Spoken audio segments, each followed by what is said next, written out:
A musical, yes it is, but it has rock and roll!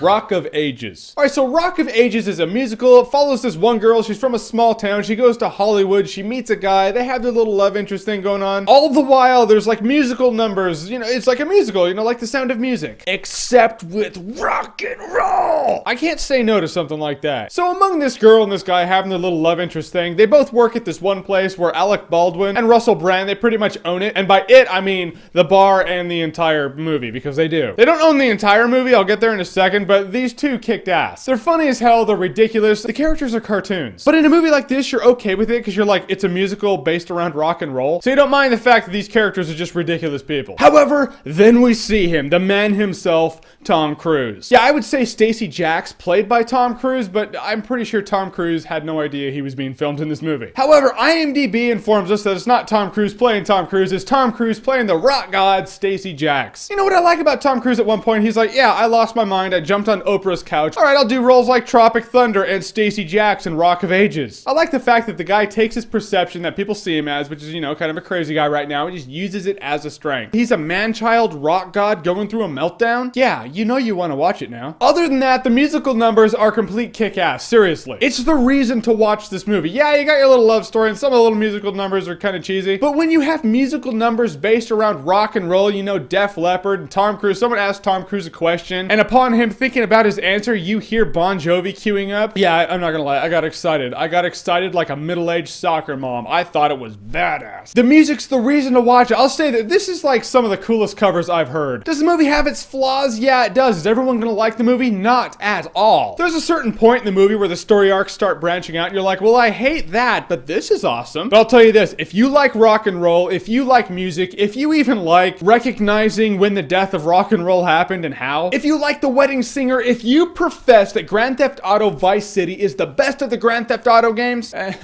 you're gonna enjoy Rock of Ages, dude, I'm telling you. You'll laugh, you'll cry, some parts you'll be like, oh, this is way too soft. Other parts you're gonna be like, this is all sorts of rock and roll kick-ass. That's why rock and roll in the 80s is the best. For me, I would say I would buy Rock of Ages on Blu-ray. Rock and roll! And by Blu-ray, I mean I would probably go on Amazon and buy the soundtrack, but I heard some of the demos on Amazon, it's just not the same, you know? You need the 5.1 surround, you need to hear the crowd, you need Tom Cruise to slam the guitar and have explosions of letters in the background that are now on fire. I'm telling you, it's like the movie Hairspray for straight people. Alright, so your favorite 80s rock and roll song, dude, you gotta have one. Everyone has one, dude. I was blasting Def Leppard when I was coming home from the movie theater after watching this movie. You can't help it. You just live the experience. Whatever your favorite is, comment below, let me know. And as always, if you like what you've seen here and you want to see more, click right here to see more. And rock on!